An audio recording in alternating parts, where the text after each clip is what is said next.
Can childhood trauma be simple things done often enough to a child?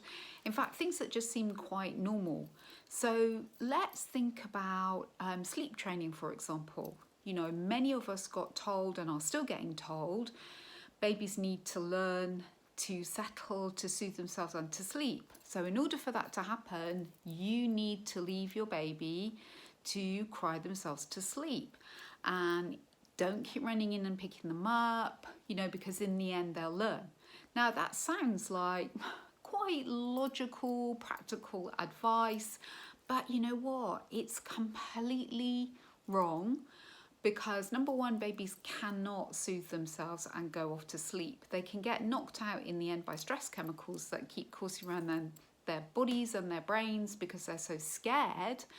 But it isn't that they've learned to self-soothe. In the end, they just learn to not cry for help, which, if you think about it, is a traumatic experience. It might not seem massive, but it's these little experiences done often that can have a profound impact on a developing child.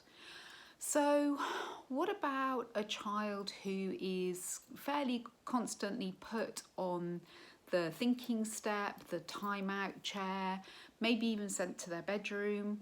Is that trauma? Well, again, done often enough, and it doesn't take very much, it causes a lot of fear and stress to the child. They may not be able to say that, they may not be able to show it in ways that we recognize it, but that whole process of being shamed by being removed and by being put somewhere, even though they might not intellectually understand it, emotionally and physically, it puts them into a real state of fear, of isolation, which their body and their brain perceive as a potential threat to life, because that's the way that human beings are wired. Human beings are wired that being with people who love us and are safe equals, I feel good, I feel relaxed, I feel healthy and calm.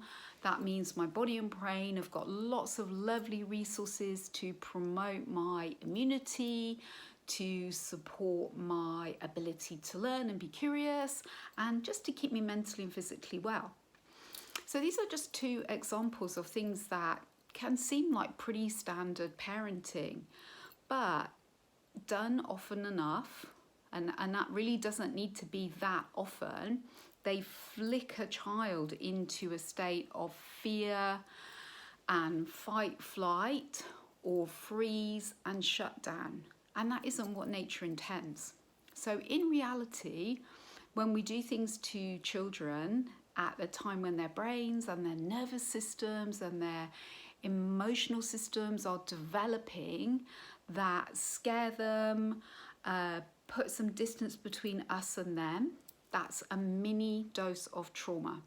So if you'd like to know more about this and maybe explore alternatives to raising children this way, I would love to talk with you. So please get in touch.